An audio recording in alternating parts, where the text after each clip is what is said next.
Types of preference shares, ये question कई बार exam में 8 मार्क का आता है।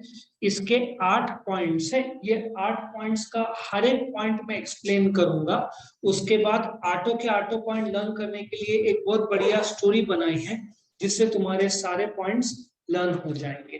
तो लेट अस स्टार्ट कि कैसे एग्जाम में लिखना है। यदि एग्जाम में क्वेश्चन आता है तो पहले ये छोटा सा चार्ट जरूर ड्रॉ करना है, ठीक है। नाउ एक एक करके हम समझते हैं types of preference shares.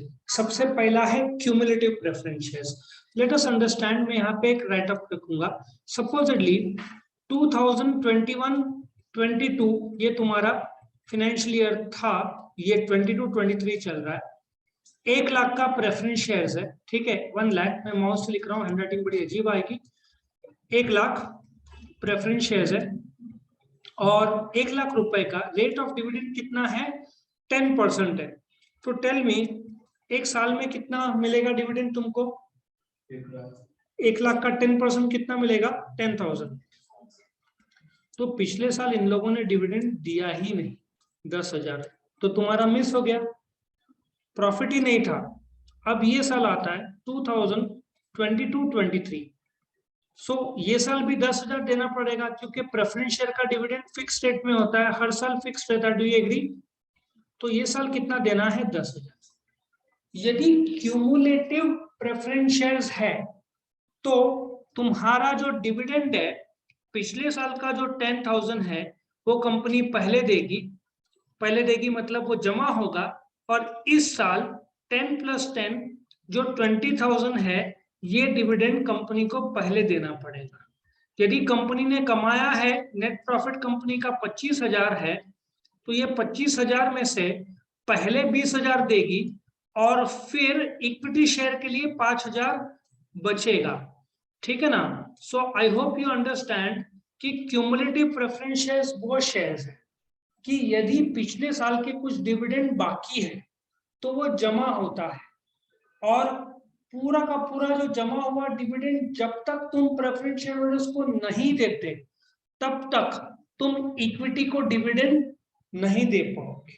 For example, इस साल 20,000 25,000 के बजाय तुम्हारा नफा सिर्फ 15,000 हुआ रहता, तो तुमने जो पिछले साल का 10, ठीक है, ये दे दिया होता, इस साल का 10 में से 5 दिया होता, जो अभी का 5 बाकी है वो अगले साल जमा हो जाएगा। ये साल इक्विटी को 1 भी रुपया डिविडेंड मिलेगा नहीं। क्या सबको लॉजिक समझ में आ रहा है क्यूमुलेटिव प्रेफरेंस शेयर्स? और मैंने यहाँ पे भी बताया द कंपनी फेल टू पे डिविडेंड 10,000 ईच फॉर 2021, ठीक है ना।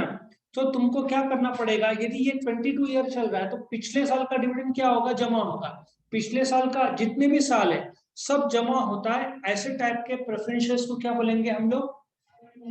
Cumulative preference shares. तुम जब प्रेफरेंस शेयर्स खरीदते हो तो चेक कर लेने का कि वो क्यूमुलेटिव है क्या नॉन क्यूमुलेटिव। कुछ नहीं दिया रहेगा तो इट इज अंडरस्टूड कि वो cumulative. Non cumulative preference shares में डिविडेंड जमा नहीं होता। फॉर एग्जाम्पल 2000, यहाँ पे मैं लिखता हूं 2021-22 का यदि 10,000 था, ये कंपनी नहीं दे पाई, तो 2022-23 में जो 10,000 है कंपनी वही देगी। भले ही कंपनी ने कमाई किया है 20,000 रुपया, लेकिन पिछले साल का डिविडेंड नहीं दिया तो वो जमा नहीं। तो तुमको चेक करना है कौन से टाइप का डिविडेंड है, क्यूमुलेटिव है क्या नॉन क्यूमुलेटिव है। नॉन क्यूमुलेटिव में डिविडेंड जमा नहीं होता, और ऐसा शेयर कोई भी खरीदना नहीं चाहेगा, क्योंकि यदि लॉस में है कंपनी तो डिविडेंड देगी नहीं, क्योंकि डिविडेंड प्रॉफिट में से दिया जाता है। क्यूमुलेटिव है तो मुझे पता है चलो पिछले साल का नहीं दिया तो इस साल मिलकर देगी। नॉन क्यूमुलेटिव है, पिछले साल का नहीं दिया तो it is for ever gone, वो जमा नहीं होगा, सिर्फ इस साल का मिलेगा। और क्यूमुलेटिव रहेगा तो 10 + 10 20,000 का डिविडेंड तुमको इस साल कंपनी देगी। लॉजिक समझ में आया क्यूमुलेटिव प्रेफरेंस शेयर्स का और नॉन क्यूमुलेटिव प्रेफरेंस शेयर्स? चलो आगे बढ़ते हैं। तीसरा प्रकार participating preference shares. Let us take one example जिससे तुमको ये समझ में आएगा। यदि कंपनी ने इस साल 20,000 रुपए का, या आप सपोजिटली ऐसा सोचो 25,000 का प्रॉफिट किया, ठीक है। प्रेफरेंस डिविडेंड को ये काट देता हूं मैं, 25,000, ये 10,000 कंपनी ने प्रेफरेंस शेयर्स को डिविडेंड दिया। अभी कितना बचा मुझे बताओ? 15,000। 15,000 में से इक्विटी शेयर होल्डर्स को ऐसे सोचो 5,000 रुपए का डिविडेंड दिया, कितना बचा? 10,000। कंपनी क्या कर सकती है, इस 10,000 में वापस से एक बार प्रेफरेंस शेयर्स को 2,000 रुपए का डिविडेंड दे सकते हैं। मतलब कितना होएगा, बचेगा 8,000। सो प्रेफरेंस शेयर्स को कितना मिलेगा पहली बार, और ये दूसरी बार। इसका एक एग्जांपल बताता हूं। तुम जाते हो पानीपुरी वाले के पास, पानीपुरी खाते, खास करके लड़कियां। 6 पूरी मिलता है, कितने रुपए में? करीबन 20 या 30 रुपए में। खाने के बाद तुम बोलते भैया एक और पूरी दे दो ना, मांगते हो ना। सूखी पूरी तो खाओगे, उसके बिना तुम 30 रुपए दोगे नहीं। लड़के लोग दे देंगे, लड़कियां एक कण नहीं देंगे जब तक सूखी पूरी नहीं मिलती। और कभी कभार 2 भी खाई जाती है क्योंकि अच्छा लगता है। और मैं तो भूल जाता हूँ, फिर वो ऐसे देता है, फिर मुझे ख्याल में आता है यहाँ सूखी पूरी भी मिलती है। बराबर है, मिलता है कि नहीं? तो ये सूखी पूरी बोनस हो गया तुम्हारा, 6 पानी पूरी प्लस 1 सूखी पूरी, ठीक है। और कभी कभार तुमने भैया बोल 2 बोला तो चार्ज भी नहीं करेगा, ऐसे देता है 2 बार 2 मांगा। तो मैंने तो एक बार मांग लिया तो मुझे इतना अच्छा लगा था, मतलब एक्स्ट्रा पूरी का कितना उसला, कुछ भी नहीं बोला, थैंक यू। सो ये क्या होता है, पार्टिसिपेटिंग प्रेफरेंस शेयर तुम 2 जगह पार्टिसिपेट कर सकते हो। नंबर 1, डिविडेंड एक बार प्लस एक बार मिल सकता है।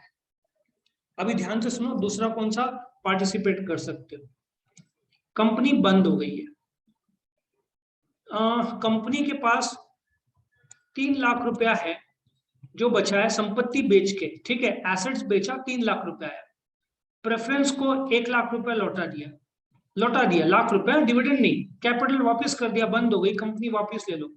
इक्विटी को वापस 1 लाख रुपया लौटा दिया, अभी कितना बचा? 1 लाख। इसमें से हो सकता है प्रेफरेंस शेयर्स को 40,000 कंपनी एक और extra they. So they can participate. First dividend normal rates में दिया जाएगा, which is 10%, 10,000 eight normal rates. फिर डिविडेंड किसको दिया जाएगा? इक्विटी को। फिर भी प्रॉफिट बचता है तो company can give something extra to the preference share holders. At the same time यदि कंपनी बंद हो जाती है तो पैसा लौटाया जाता है। पहले डिवेंचर को लाइन है, वो मैं अभी डिस्कस नहीं करना चाहता। प्रेफरेंस शेयर्स को लौटाया लाख रुपया, इक्विटी को लौटाया लाख रुपया, अभी भी बचा हुआ है। उस बचे हुए पैसे में से भी प्रेफरेंस शेयर्स को थोड़ा बहुत दिया जा सकता है यदि वो पार्टिसिपेटिंग प्रेफरेंस शेयर्स हो। और नॉन पार्टिसिपेटिंग प्रेफरेंस शेयर्स हो, उनको कुछ नहीं मिलना है, सिर्फ उनको डिविडेंड एट नॉर्मल रेट्स मिलेगा। और कंपनी बंद हो जाए तो लाख रुपए मिलेगा, इसके ऊपर कंपनी कुछ भी नहीं देगी। ऐसे टाइप के प्रेफरेंस शेयर्स को नॉन पार्टिसिपेटिंग प्रेफरेंस शेयर्स बोलते हैं। कैसे पहचानने का? जब तुम शेयर्स खरीदते हो तो तुमको एक फॉर्म भरना पड़ता है जिसको क्या बोलते हैं? प्रोस्पेक्टस। उसमें क्लियर कट लिखा हुआ रहता है क्यूमुलेटिव है कि नॉन क्यूमुलेटिव, पार्टिसिपेटिंग है क्या नॉन पार्टिसिपेटिंग। एक बार ठीक से देख लेने का, नहीं लिखा हुआ है तो अंडरस्टूड है कि वो पार्टिसिपेटिंग है, ठीक है। कन्वर्टिबल तो बड़ा आसान है। कन्वर्टिबल प्रेफरेंस शेयर्स क्या है? जो कन्वर्ट हो जाएंगे into equity shares at the option of the preference share holder. For example, तुमने इक्विटी वालों ने लाख रुपए मुझे दिया है, प्रेफरेंस वालों ने लाख रुपए दिया है। So after may be 3 years तुम इक्विटी में कन्वर्ट हो जाओगे, तुम प्रेफरेंस नहीं रहोगे। सो मेरा इक्विटी शेयर 1 लाख पहले था, अभी प्लस 1 लाख हो जाएगा, 2 लाख हो जाएगा। लेकिन वो कन्वर्टिबल प्रेफरेंस शेयर्स चाहिए, और वो प्रेफरेंस शेयर्स को ऑप्शन दिया जाता है, क्या तुमको कन्वर्ट करना है या पैसे वापस चाहिए। If they ask for money back तो उनको पैसा वापस दे दिया जाएगा, इफ नॉट तो वो क्या हो जाएगा? कन्वर्ट हो जाएगा into equity at the option of the preference share holders after a certain period of time. उसको कन्वर्टिबल प्रेफरेंस शेयर्स बोलते हैं। कल मुझे एक सवाल पूछा गया था, क्या इक्विटी प्रेफरेंस में कन्वर्ट हो सकते हैं? द आंसर इज कभी नहीं। इक्विटी का कैरेक्टरिस्टिक्स ये है कि वो प्रेफरेंस में कन्वर्ट नहीं हो सकता, बट प्रेफरेंस इक्विटी में कन्वर्ट हो सकता है। सातवां, रिडीमेबल प्रेफरेंस शेयर्स और इरिडीमेबल प्रेफरेंस शेयर्स। अभी सपोजिटली इक्विटी वालों ने मुझे 1 लाख दिया है, प्रेफरेंस वालों ने 1 लाख दिया है, तुमको लौटाना होगा। इक्विटी शेयर होल्डर्स को मैं कभी वापस नहीं करूंगा, तुमको चाहिए तो तुम कहां लोगे? शेयर बाजार से। प्रेफरेंस शेयर्स को 20 साल के अंदर लौटाना पड़ता है। इस पेइंग बैक को रिडेम्पशन बोलते हैं। क्या बोलते हैं? रिडेम्पशन बोलते हैं। सो रिडीमेबल प्रेफरेंस शेयर्स वो प्रेफरेंस शेयर्स है जिसमें जब मैं तुमसे पैसा लूंगा तो लौटाने की तारीख बताऊंगा। 2022 है आज, तो मैं ज्यादा से ज्यादा कितने तारीख तक इश्यू कर सकता हूँ? 2042 तक, उससे ज्यादा। इस 20 साल में हो सकता है मैं 10 साल भी रखूं तो भी चलता है, लेकिन 20 साल के ऊपर नहीं।